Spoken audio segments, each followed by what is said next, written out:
కష్టపడితే ₹1 కూడా రాదు మాకు. ఒక్కొక్కసారి అప్పులైపోతాం, ఒక్కొక్కసారి ఎక్కువగా మిగిలితే 5,000 మిగిలితే ఎకరా. ఆ ఎకరానికి మిగిలిన 5,000 దాచుకుంటూ మిమ్మల్ని పెంచుకుంటూ మీకు ఫీజులు కట్టుకుంటూ బాగా చదువుకోవడం మరి మన కాలేజీ పంపిస్తాం.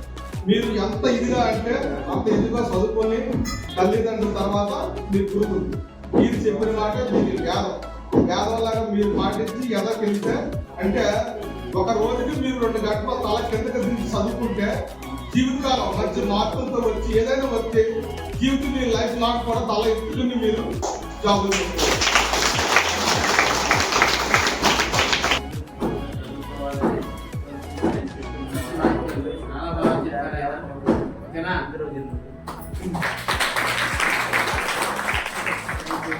అంటే కష్టమంటే మీకంటే ఒక ఫీజు కోసం ఆయన చాలా శ్రమించారు. మీరు చాలా చేయండి తీసుకున్నారు ఆ కట్టే ఫీజుకి ఆ చదివే చదువుకి.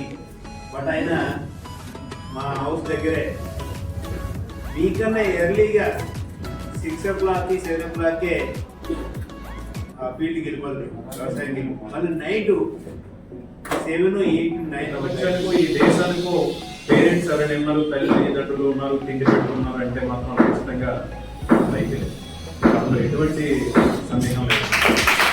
సన్మానించేటప్పుడు కానీ ఆయన మాట్లాడేటప్పుడు కానీ కూర్చొని చాలా మంది ఎమోషన్ అవుతున్నారు. అంటే వాళ్ళ పేరెంట్స్ లేదంటే వాళ్ళ నాన్న పడే కష్టపడేది. అందుకే ఆయన ఇందాక చెప్పారు మా పాప వాళ్ళందరూ కూడా మా పిల్లలతో సమానం అని చెప్పి. సో ఖచ్చితంగా మనం ఎంతమందికి సత్కరించుకున్నా అది నార్మల్ ఉంటుంది. బట్ ఇలాంటి ఒక రైతులు సత్కరించుకోవడం అనేది శ్రీ చైతన్య ఇచ్చినటువంటి ఒక కార్యక్రమం.